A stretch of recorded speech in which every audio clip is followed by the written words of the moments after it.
আসসালামু আলাইকুম। Pacific academy থেকে আমি ফারহান সাদিক। আজকে চলে এসেছি কিছু ভিসা সফলতার গল্প নিয়ে। চলুন জেনে আসা যাক তাদের এই যাত্রাটা। প্রথমে জানতে চাই তোমার পুরো নাম এবং তুমি বাংলাদেশের কোন জেলা থেকে এসেছো? বিসমিল্লাহির রহমানির রহিম। আমি মোহাম্মদ আব্দুল আজিজ, নোয়াখালী সেনবাগ থানা থেকে এসেছি। ভিসা পাওয়ার পর তোমার অনুভূতিটা কি আসলে? আসলে এই রমজান মাসে আমি আল্লাহর কাছে লাখো কোটি শুকরিয়া জানাচ্ছি। আমার ঈদটা পরিপূর্ণভাবে ফ্যামিলির সাথে কাটাবে, এর চেয়ে আর বড় কিছু নাই। খুবই সুখকর আমার জন্য।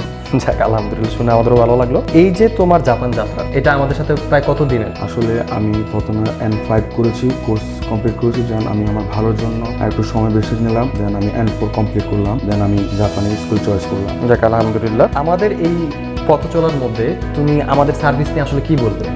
এই যে জাপানিজ ভাষা পড়াশোনা বা ফাইল আসলে প্রসেসিং। প্যাসিফিক সম্পর্কে বলার অনেক কিছু আছে, আসলে বললে তো শেষ হবে না। আমার সাথে ওনাদের সকল স্টাফ এবং সেন্সে দেন হচ্ছে এখানে managing director, chairman sir, director sir, overall সবাই আমাকে অনেক টেক কেয়ার করেছে। ভবিষ্যতে যারা জাপানে আসতে চায় তাদের নিয়ে তোমার পরামর্শটা কি থাকবে? আসলে আমি বলবো প্যাসিফিক একাডেমি আপনারা আসতে পারেন। প্যাসিফিক আপনাদেরকে সঠিক গাইডলাইন দিবে। শিমুল স্যার আছেন এবং কি ম্যানেজিং ডিরেক্টর ইমাম স্যার আছেন। আমার সাথে আমার পার্সন সেন্স আছে, উনি খুবই আন্তরিক সবার সাথে। ধন্যবাদ আজিজ তোমাকে তোমার মূল্যবান সময় আমাদের সাথে শেয়ার করার জন্য। জাপানের ভবিষ্যতের জন্য শুভকামনা রইল।